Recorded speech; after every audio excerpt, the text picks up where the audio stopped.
Kestrels are another really cool bird I found out on the farm.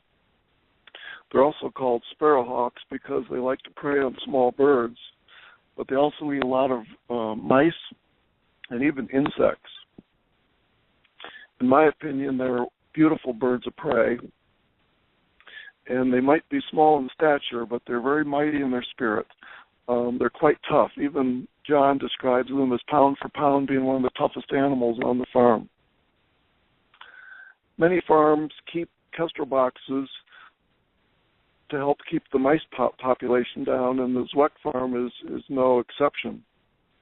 They've got one box that's been used for many years, and I thought this would be a good spot to get some photographs, so I built a very small light hide that I could move depending on morning or afternoon light,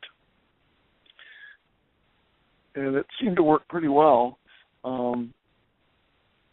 We decided to put up another perch near the box like we did with the osprey, thinking that the parents would bring the food to the perch and then into the box to feed the offspring, and that did work well. I spent many hours at first without much happening, but then as the chicks got a little older, more food had to be brought in for them. The first time was the male flying in with a chick it stole out of a nest, and it culminated with the female bringing in a headless robin one time. It was obvious she was exhausted through probably the hunting, killing, and carrying of this thing back, and it was surprising. It was almost as big as she was. She flew it into the box, but immediately pulled it back out, probably realizing that there was too much to it to have in that box. She started trying to get the wings off, and that would make the whole bulk of the bird being a little smaller inside the box. It was kind of fun to watch.